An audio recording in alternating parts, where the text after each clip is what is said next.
Mentiras por todas partes. La mentira histórica de España, de la historia de España, me refiero a la guerra civil, al franquismo, y la colosal mentira de la leyenda negra, que fue la mayor ingeniería social y la primera que hubo en la historia, posiblemente.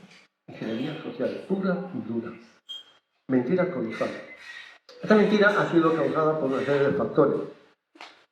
Bueno, se puede citar la envidia de los protestantes, de los ingleses, de los holandeses, de los franceses, ante el colosal imperio español, que era invencible, cuando éramos invencibles. También se debe sobre todo a la masonería. Miramos a Dios claramente en la historia de la humanidad, en la historia entre la lucha entre el bien y el mal, entre Dios y el diablo. Es una historia, ese es el trasfondo de la historia de la humanidad, es la lucha por las almas. Aquí no estamos luchando por la riqueza ni por el poder. Se trata de que Satanás quiere llevarse almas al infierno. Esa es la historia de la humanidad, señoras y señores. Además es un cuento chino. Entonces, esta colosal batalla se trasplantó, tuvo una geopolítica, así, muy particular. Tenemos la hispanidad católica, salvadora de almas, que convierte a las almas, que fue el leitmotiv de la evangelización y de la conquista de América. Luego tenemos al imperio anglo-protestante, esas potencias que han sido poseídas por fuerzas oscuras, satánicas, que se oponen a la cristiandad, al imperio español, a la hispanidad, porque es católica. Si no, no tendremos nada. ¿De acuerdo? Entonces, voy a tratar de agradar en mi intervención un poco el por qué surgió esa leyenda y voy a poner a la leyenda negra la verdad de los hechos. No hay ninguna leyenda dorada, esa es la verdad de la historia. Yo no voy a inventarme una leyenda, una cosa ficticia para ponerme a una historia ficticia. Entonces, vamos a estar viendo un poco un vídeo, es que cuando voy a conferencias me pongo corbata y además pues pongo vídeo. Estoy así, no da ya muchas conferencias. Bueno, y también te voy a decir que aparte de la envidia y de la competencia comercial, económica, de las potencias en las colonias, está la masonería, por supuesto, el tema de la fe, y últimamente la Agenda 2030 tiene como uno de sus postulados el indigenismo, del que está hablando ya. Indigenismo. Se trata de acabar con la raza blanca, de sustituirla de aquí la migración ilegal masiva. Entonces, el indigenismo, tirar las estatuas de Colón, las de Julio Pérez Serra, acabar con todos los restos de la colonización española en América. ¿Pero por qué? Porque el indigenismo, indígenas mueren por naturaleza, ¿verdad? Sí, sí. Eso es lo que decía Rousseau, lo que decía Bartolomé de las Casas, que vamos a ver. El tontaina este hubiera sido realmente un tontaina, ¿no? Bueno. Aquí vamos a empezar ahora a ver el vídeo. Una calavera española tiene la cruz de la Orden de Santiago. Las que llegaron a América tenían la cruz del Tentario, ¿no? O sea, que ya parece que había allí un asentamiento chileno. Bueno, yo antes de esta conferencia, pues sí, he tenido el placer de colaborar con Ernesto en varias charlas. La primera colaboré con Ernesto, llevo ya 3 programas, la leyenda blanca de la hispanidad. Estamos a Samuel Peralta también, y aquí hicimos un programa, la hispanidad, anatomía de un asesinato, una película de Hollywood de James Stewart, ¿vale? Estaba también con Javier Barraicoa. Este programa fue hispanidad, la historia más grande jamás contada o algo así, ¿no? Vale. No, leyenda negra de la hispanidad, pero también existe ahora una leyenda negra de España, ¿vale? Que sobre todo vamos a ver que es a raíz de la guerra civil y la España franquista. O sea, que es una leyenda negra que tiene varias ramificaciones, como la cabeza de Hidra pasa. Es una leyenda negra que trata de hacer del pueblo español, de atribuirle 2 características negativas. La primera, somos un pueblo cruel, despiadado, salvaje, caníbal o poco menos. Un pueblo marcado por su crueldad. Y segundo, un pueblo atrasado, vago. Son las 2 manchas, los 2 estigmas que nos han colocado nuestros enemigos, ¿vale? La Inquisición. Inquisición, pues a ver, ¿qué quiere que les diga? Yo he estudiado el tema y las fuentes más fiables, que son las que investigan las actas de la Inquisición en los tribunales, que eso es más fastidiado. Dejarse ahí, dejarse las pestañas, mirando legajos, dicen que poco más de 2.000 víctimas en 400 años. 400 años de Inquisición. ¿Cuántos mataron los rojos en la guerra civil? 10.000, más los 8.000 de Louis Companys, que la mayoría eran católicos. Solamente ahí ya tenemos 18.000 víctimas, aparte de las checas y de todo eso. Entonces, ¿de qué va esto? Y en unos pocos meses, porque 400 años, pues fíjate, ¿no? Y la Inquisición además estaba muy mediatizada por el poder civil. Ojo, ojo. Entonces, esto del pueblo español, la Inquisición, parece que son de nosotros que hicimos eso. Los que más mataron fueron los protestantes. Los anglicanos mataron a muchos católicos. El genocidio de Hispanoamérica, del que vamos a hablar, claro, por supuesto. No fue un genocida. La mayor aventura de evangelización y de civilización de la historia de la humanidad convierte en una especie de masacre, de genocidio, de hecho tremendo de crueldad. O sea, le dan la vuelta completamente, ¿verdad? Y luego la España franquista, que se ha añadido a la leyenda negra, ¿no? Hay alguna leyenda negra del franquismo. El genocidio, de no sé qué, siempre la misma palabra, genocidio. ¿Qué es un genocidio? Entonces son tres componentes de la leyenda negra, ¿vale? Voy a hablar hoy del genocidio. ¿En qué se asienta la leyenda negra de la hispanidad? Primero, el genocidio. No, primero, es decir, eran unas culturas muy avanzadas, muy armónicas, llenas de orden, de prosperidad. Nos ponen el buen salvaje, que decía Rousseau, y también Jaime Tomé de las Casas. Eran unos seres jairianos maravillosos, que vivían en paz, en armonía, llegan los españoles y les destrozan y les destruyen todo. Eso es mentira colosal. Vamos a verlo ahora. Los sacrificios humanos. Culturas caníbales, antropofágicas. Miren, voy a hacer una buena palabra, satánica.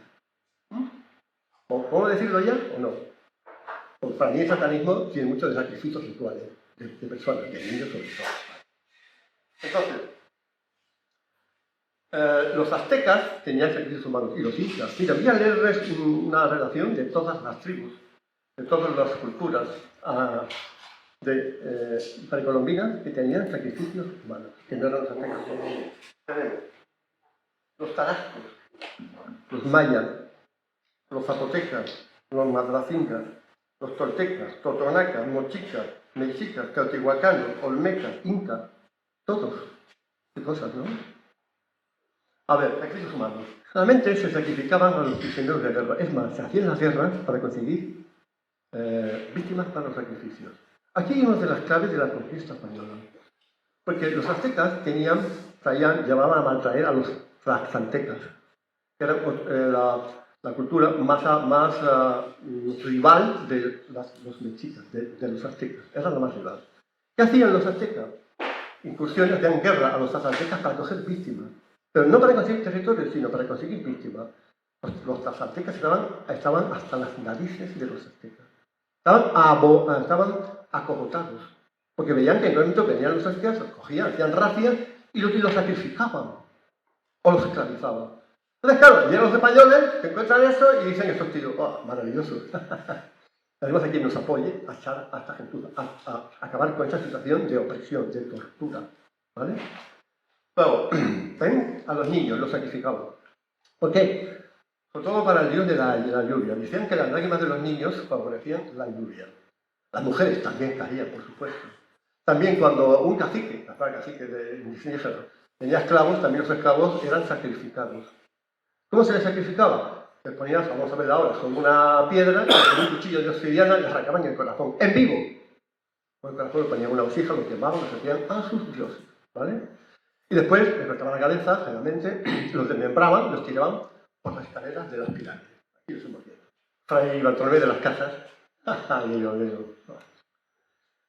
de las Casas no aceptaba que hubiera sacrificios humanos. Miren, están en los dibujos, en las crónicas mayas, están en todos los edificios.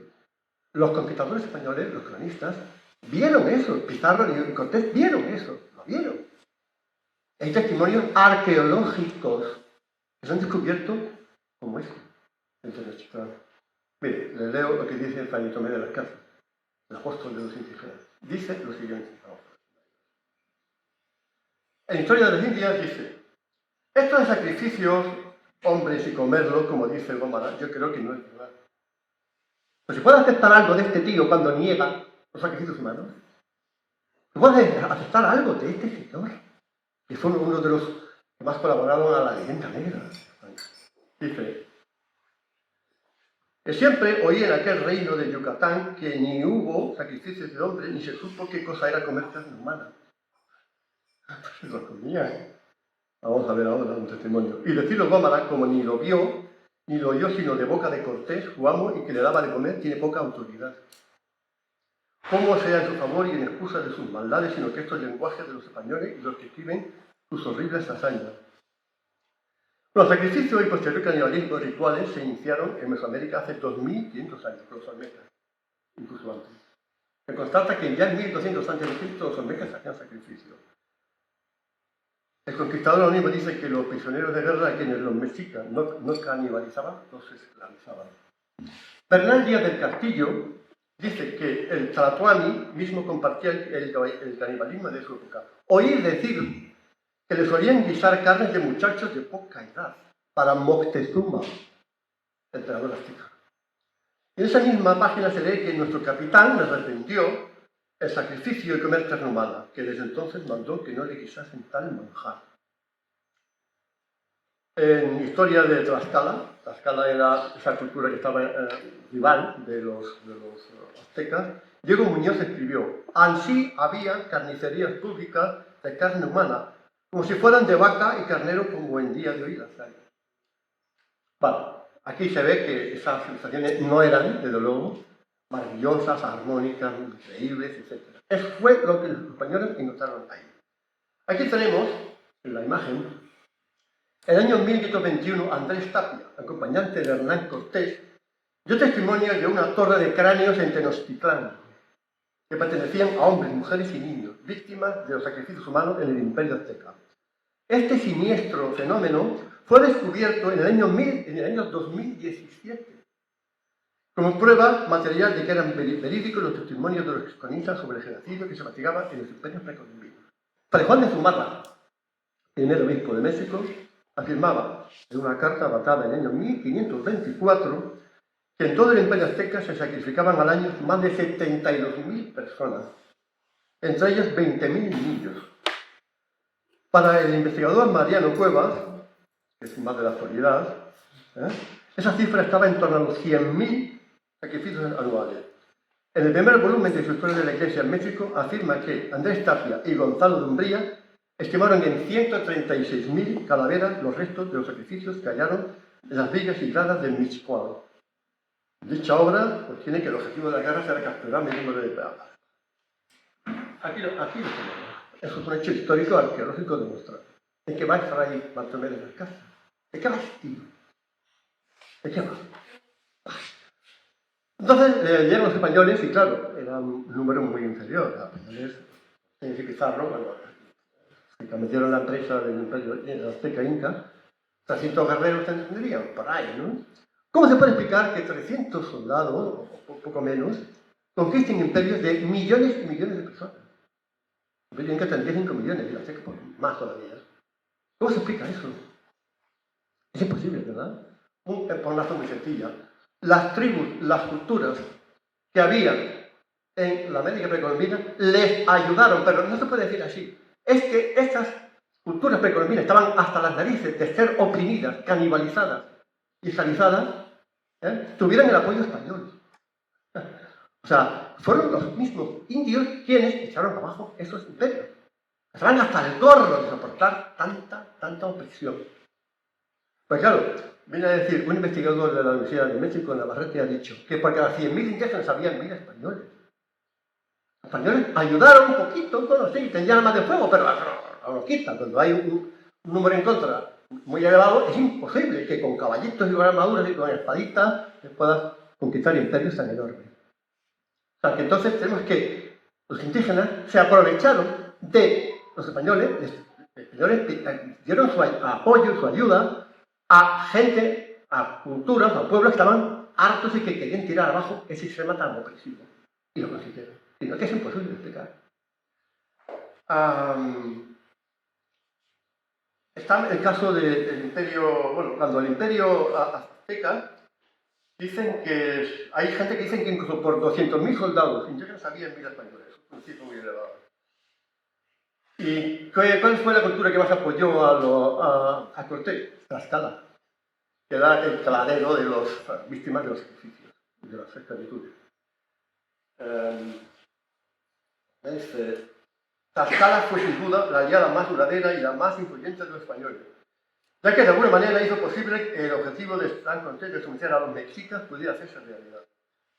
Vamos al Imperio Inca. Bueno, había muchas tribus que apoyaron Tlaxcala, la primera. El Imperio Inca, Atahualpa y Huáscar, su hermano. Había una guerra civil entre los dos.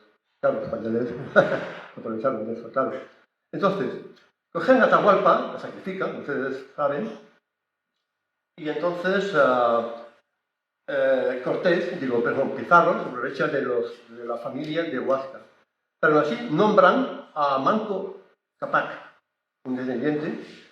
Pero claro, eso se revela, pone sitio a Cuzco, un sitio tremendo.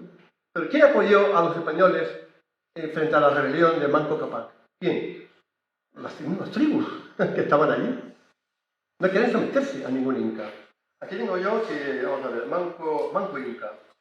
Una guerra para restaurar, aunque son grandes bajas los españoles, las fuerzas de Manco Inca no lograron tomar el Cusco por la permanencia de muchos de sus hermanos, como Pauyo Inca y de varios pueblos del Tanguarancituyo, apoyando a los españoles. Finalmente se tuvo que retirar. Hubo muchos pueblos que apoyaron a Pizarro frente a la rebelión de Manco Inca. ¿Vale? Eso es un hecho evidente. Los señores tuvieron ayuda. No, es que ellos fueron los que ayudaron. Vamos a ver si lo entendemos. Luego, otra cosa que es lógica es la logística. ¿Cómo es posible que un puñado de españoles que llegan allí, una guerra larga y que se querían muchas provisiones, mucha logística, pudieran conquistarlo? Porque les apoyaron, porque los pueblos que había allí les dieron de comida, les dieron habituallamiento y apoyo. Si no, es imposible, de verdad, imposible. Vale. Luego también hay autores que hablan de la conquista pactada. Efectivamente, las tribus apoyan a los españoles les respetan. Son los caciques, la estructura de los caciques y de las mixtas incas fueron respetadas por los españoles, respetaron las estructuras mediante las que estaban organizadas las culturas precolombinas. Respetaron completamente. Y por eso tuvieron tanto apoyo.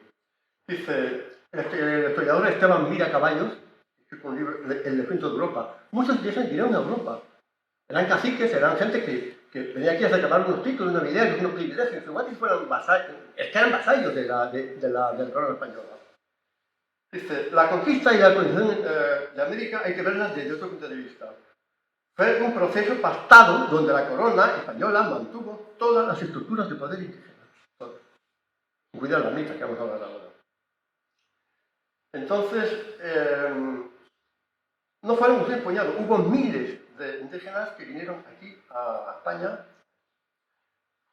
Dice que Carlos V se buscó gobernar las Indias a través de sus señores tradicionales, los caciques y los curatas, cuyas familias permanecerían siglos en el poder.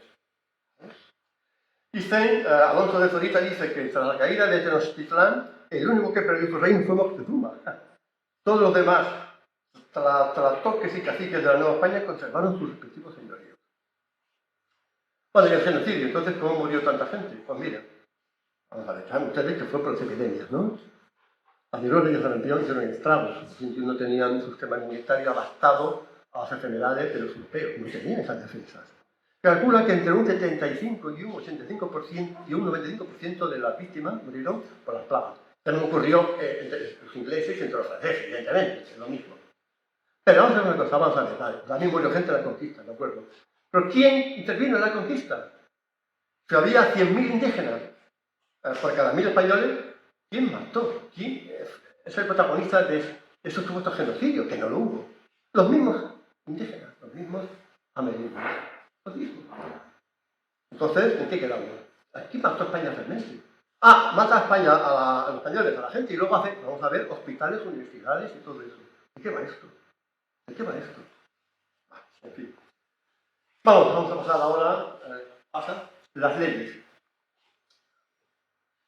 Las leyes de India. Pues esto que dije antes, esto mira a caballo, el centro de Europa, un poco de remedio del descubrimiento de América, ¿no? Las leyes de India, ese es el mayor corpus jurídico de la edad moderna.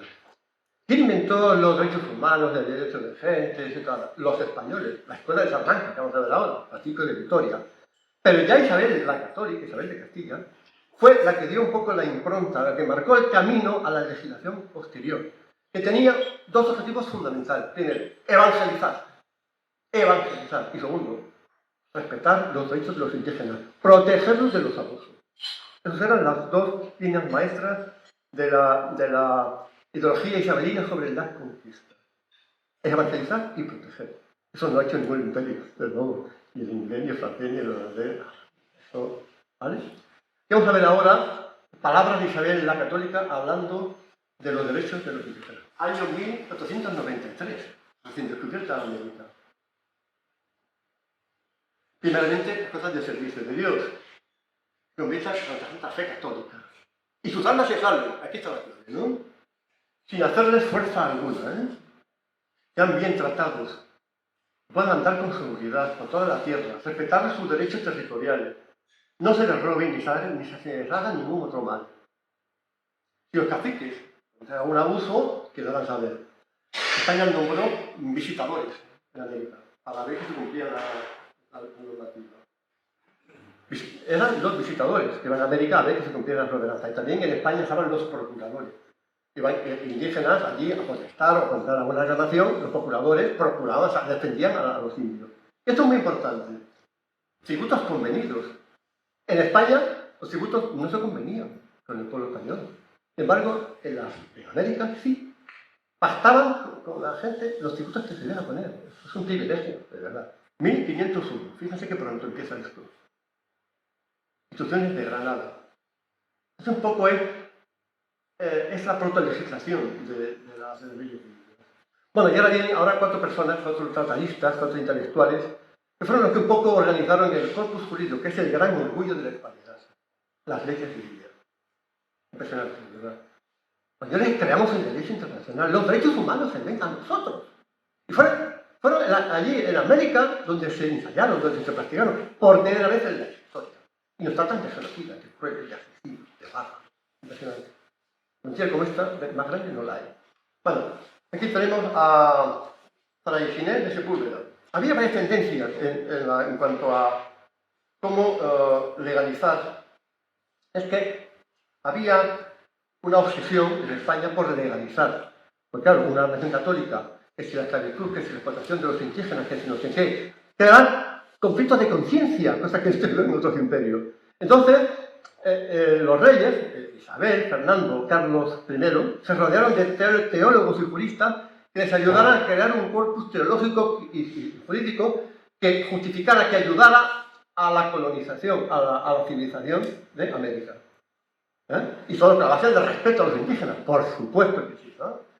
Bueno, entonces tenemos aquí a Fray Ginés de Sepúlveda, Ojo Blanco, Córdoba, 1490 y murió en 1533. Esta es la estructura más extrema. Este señor justificaba la conquista, incluso la esclavitud, la explotación de los indígenas. Él era cronista, fue cronista de Carlos I y de Felipe II, entonces, claro, justificaba el poder. Era el más imperialista de todos. Y dice que estaba a favor de la guerra contra los indígenas e incluso de la conversión forzada.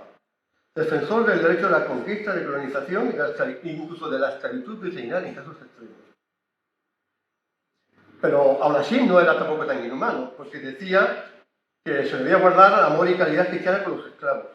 Y los indios no eran esclavos realmente, sino una sociedad más atrasada. Eso es evidente, ¿no?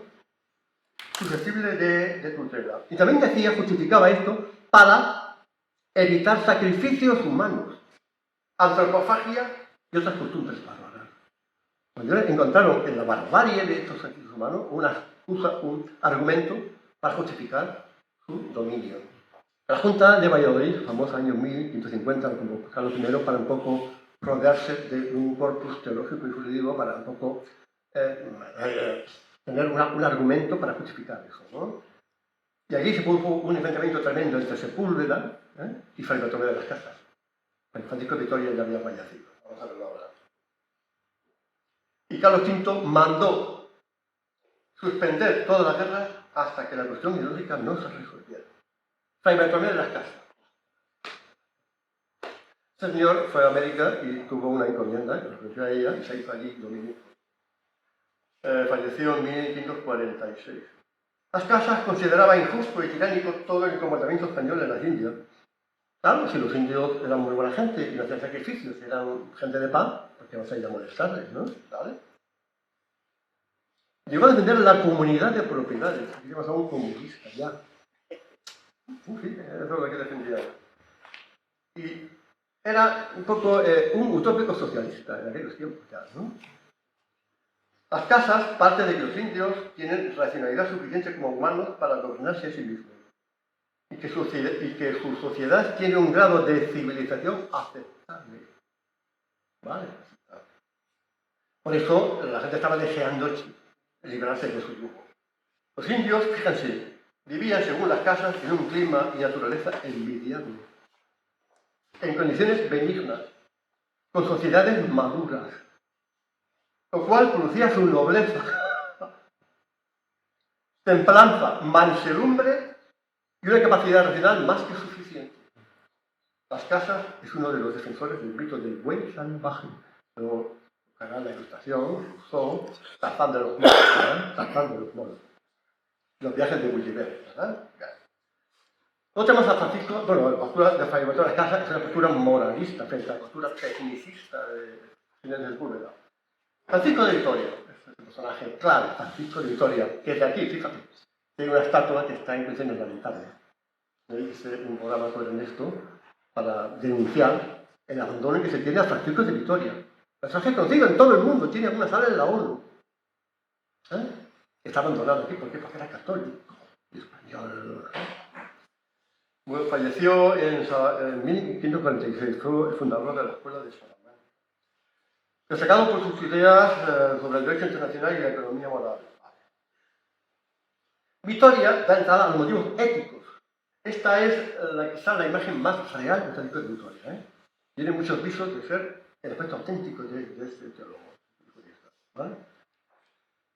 Dice, reconoce el derecho de los españoles a comerciar y pasar por esas tierras, el derecho de evangelización y a ahorrar entre los indios que ellos tienen, con cierta tutela, al ser ellos una sociedad más atrasada que la española. Todo lo cual abre la posibilidad de la dominación española. Se preocupó por los derechos de los indígenas en América.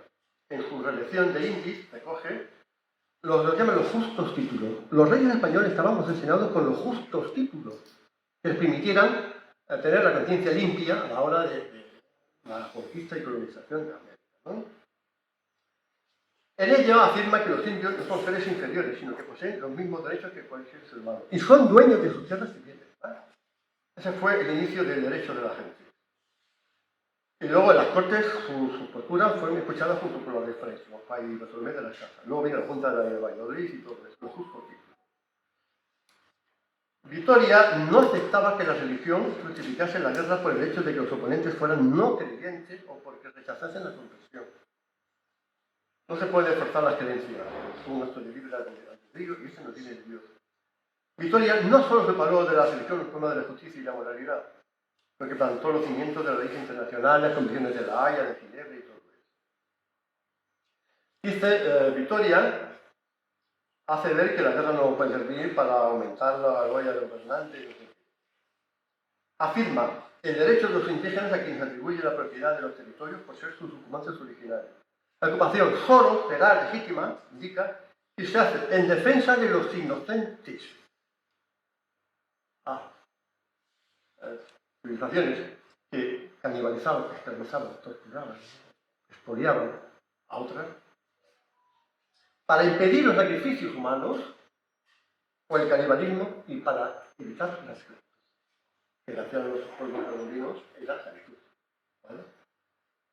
Luego viene Francisco Suárez de Toledo también, habla del tema, fue el último representante de la. Los españoles se apoyaron en las bulas alejandrinas. Alejandrina obtenida por los reyes católicos de Alejandro VI, de la familia de los Borgia.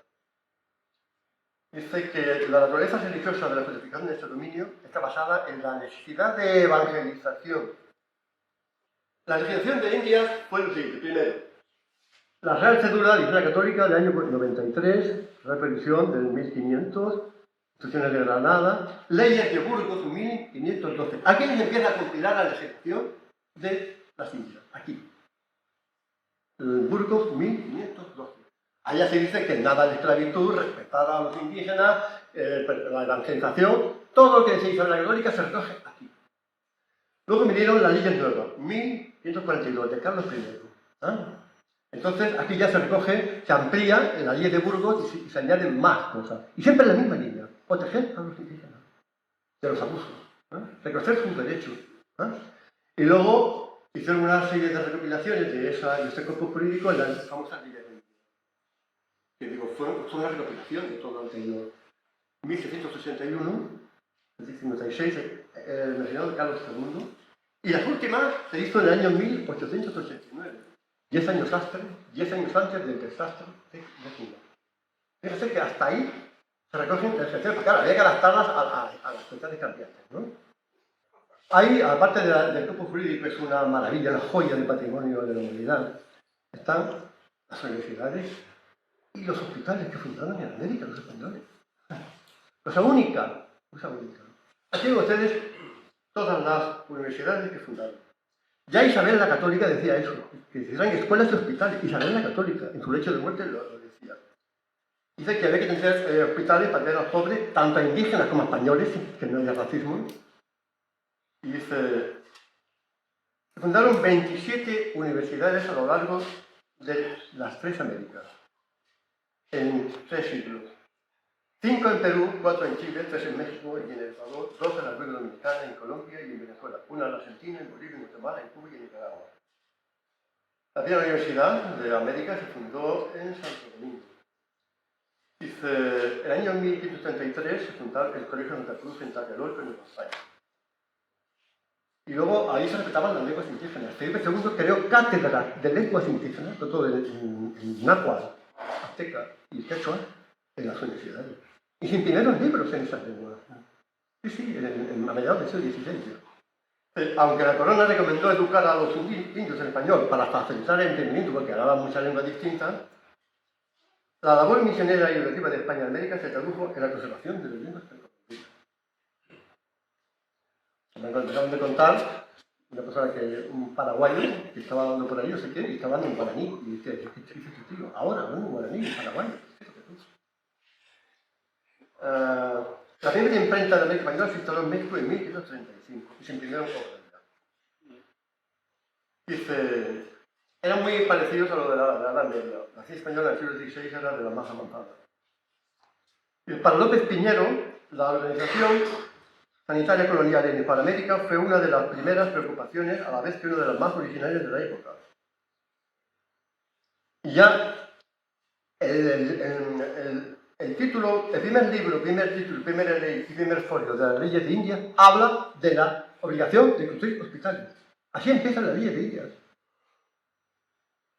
Que se funden hospitales en todos los pueblos de españoles e indias. Encargamos y mandamos a nuestros virreyes, audiencias y gobernadores que con especial cuidado provean que en todos los pueblos de españoles e indios de provincias se funden hospitales donde sean curados los pobres enfermos y se ejercita la caridad cristiana. Eso no nos corrió ningún imperio, ninguno. ¿No? De algunos hospitales.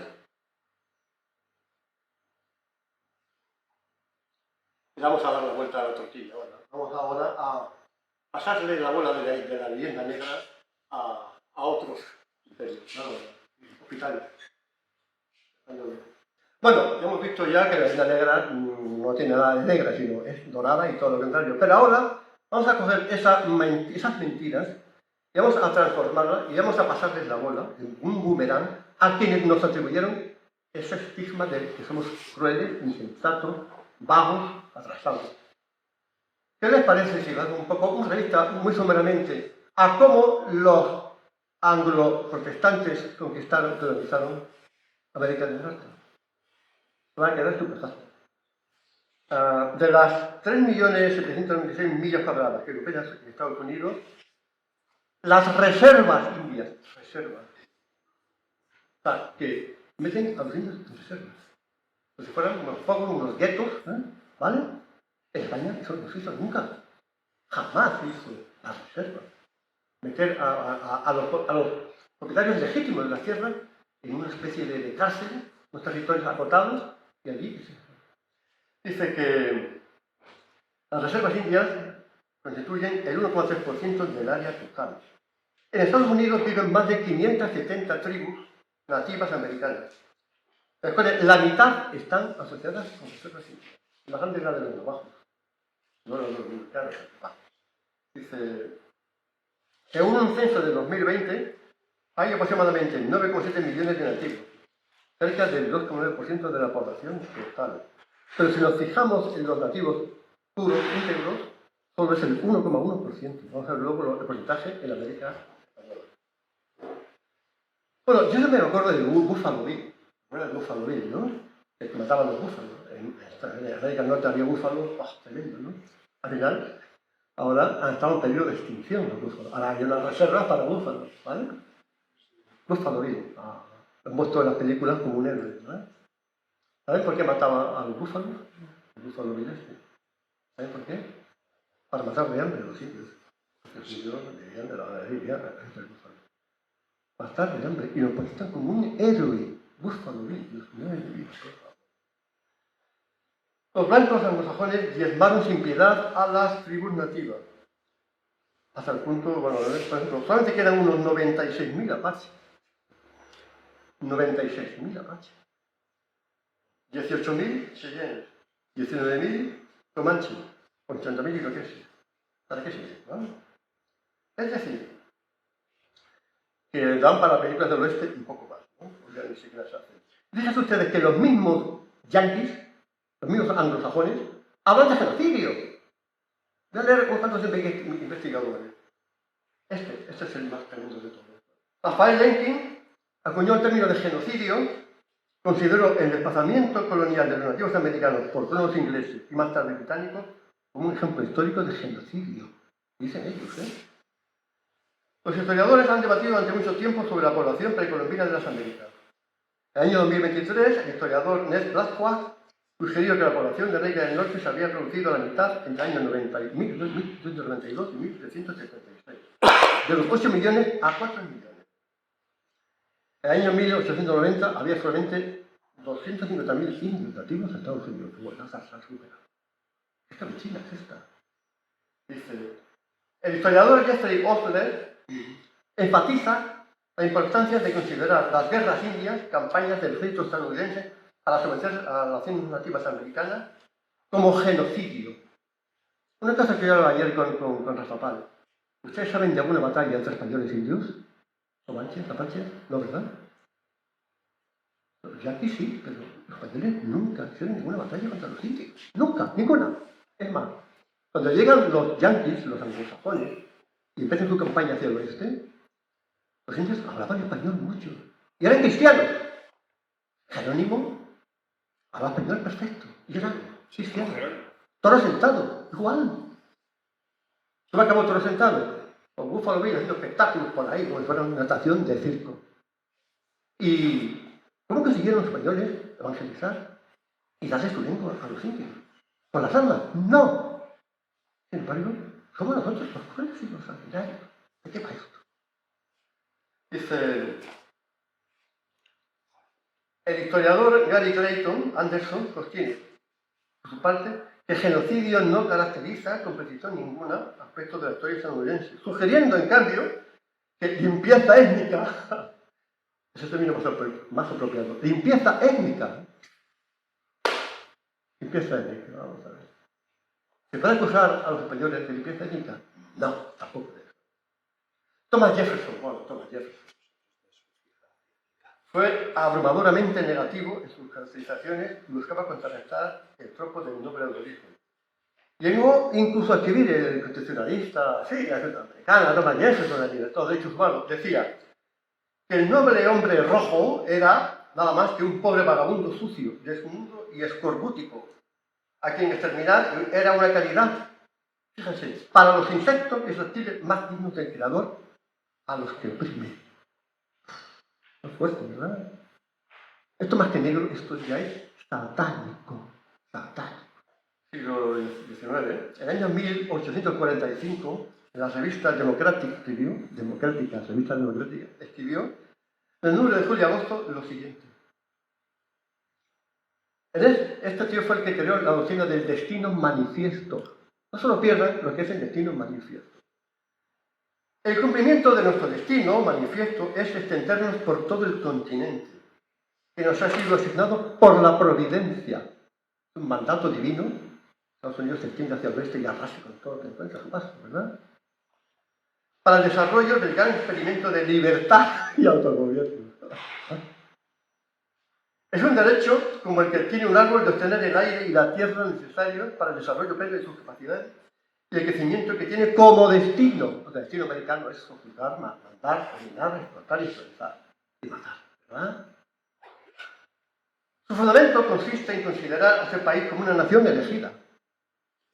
Yo nunca he oído a ningún español decir que somos una nación elegida. Nunca lo he oído a nadie. Bueno, los vascongados lo dicen, ¿no? Los vascuences. Yo he leído a los vascuences decir que son una nación elegida. Hay de todo, ¿no? Dice, y destinado a expandirse desde las costas del Atlántico hasta el Pacífico. Es el mito de la frontera que se llama, mito de la frontera. La nación elegida, tienen derecho a arrasar, ¿no? ¿Por qué? Porque Dios se lo ha mandado. Mientras que a España Dios le ha mandado que salve armas, que evangelice, ¿no? Masacren y que metan reservas a la gente, ¿no? Porcentaje de población indígena en América por países. Estados Unidos, 1,6%. Perú, 26%. Perú, 26%. Bolivia, 52%. Pues está genocidio. Miren, yo no he ido nunca a América, pero yo veo documentales y cuando veo documentales veo a la gente y la gente les pone unas plumas y tal y van a la película de Mel Gibson perfectamente. Son indígenas, pero con todas las de la ley. Chile no, pero 5%. Argentina menos porque hay menos tribus y tal. Paraguay, Costa Rica, Panamá 8%, Colombia, El Salvador, Guatemala 40%, México 21,5%, Belice 22%, Honduras 7%, Nicaragua el 3%. Entonces, Estados Unidos el 1,4%. Ahora el porcentaje sobre la población total. Diversidad étnica en América. Argentina tiene 28 etnias, es así, ¿no? Etnias, ¿no? Ecuador tiene 12, Costa Rica tiene 8, México tiene, no sé muy bien, Brasil tiene 241. Comunidades indígenas que hay, vivas todavía y presentes, América española. Pasa. Aquí la tenemos, población indígena. Ahora el número total, ¿vale? Bueno, vale. Bueno, y ahora, para acabar, pues quiero hacer un poco de homenaje a la gente que está trabajando. Una de las cosas que estamos en claro de la jornada es que hay un resurgir. Ahora que antes se ha hartado ya tanta mentira, y hay un florecimiento de las unidades hispanistas como esta. Hay simposios, foros cada vez más en muchos sitios, y parece que esto está experimentando un resurgir, ¿no? Entonces, hay una serie de autores, está Ernesto, que ha hecho Imperio y Hispanidad, está aquí. Entonces, hay que tener esperanza y confianza en que, bueno, otro libro de Ernesto, otro libro, Actividades Compuestas, que yo tengo de leer y hemos hecho entrevistas sobre eso. Este es el libro de Elvira Roca Barea, que es poco, en el año 2012, que fue el que lanzó, fue un bestseller tremendo, ¿no? Marcelo Bullo también es otro autor conocido, argentino. Y bueno, me parece que hay un florecimiento, un renacimiento del concepto de hispanidad, ¿no? Nada por lo que pedir perdón, tiene una trilogía. Javier Esparza, No te arrepientas, otro libro conocido, Marcelo Bullo, tiene una trilogía, Lo que América le debe a España, Madre Patria, encontrando la escena de la autonomía de las casas, otro libro, La Forja del Nuevo Mundo. Stanley Payne también ha desmontado las memorias, las mentiras de la memoria histórica. Tengo ahí el libro de las mentiras de la memoria histórica y tengo otro libro, sobre la patria tradicional. También se puede hablar de la hispanidad tradicional, España en el nuevo orden mundial, la hispanidad en el nuevo orden mundial. Documentales de José Luis López Linares. España, primera globalización. Y el historiador británico Henry Kamen, que se lamentó ante sus estudiantes en un curso en el Escorial. Los únicos en todo el mundo que se creen ya la leyenda negra, a ver juntillas, son ustedes, los universitarios españoles. Me dan vergüenza. El también británico Robert Godwin, que publicó el libro Spain, the Center of the World, intenta explicar a unos compatriotas suyos acostumbrados a acariciarse con la idea de una luminosa Inglaterra isabelina enfrentada a la práctica Isabel II. Dice que la España de Felipe II en aquel siglo fue lo más parecido a un Estado de Derecho que fue posible encontrar en todo el europeo. Si los comparamos con sus rivales anglosajones, los españoles honraron a los nativos fundiéndose con ellos, a través del matrimonio e incorporando a la cultura indígena a la suya propia, no explorándolos, y con el tiempo aislando a los indígenas como hicieron sus adversarios ingleses. Para ver a Thomas Jefferson, padre fundador de Estados Unidos, desde su plantación Monroe, con más de 2000 esclavos sirviéndole, este tío escribió que todos los hombres son iguales. Unos escasos 100 años antes de que sus compatriotas anglosajones mandasen a los navajos por la costa sobre la reserva, a morir de hambre. Y acabo con las palabras de Patricio Lors,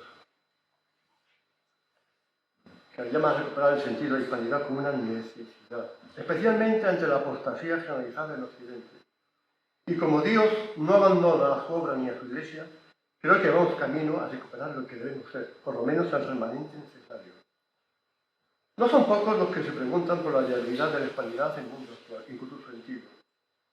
Dice Lons que en los momentos confusos del presente, que se plasman en 12 guerras, tenemos la oportunidad de mostrar nuestros valores basados en la cristiandad y de dar una respuesta positiva al mundo. El sueño de cristianizar nuestras tierras se cumplió durante 3 siglos y todavía se mantiene en un remanente fiel. Creo que nuestra primera reina de Indias, Isabel, que debería ser santa ya, si no fuera por lo que expulsó los judíos, intercede para que se logre una magna restauración de su legado. En ello estamos millones de cristianos fieles. Cuanto más grande sea la prueba, más fe hay que tener. Pero la verdad permanecerá.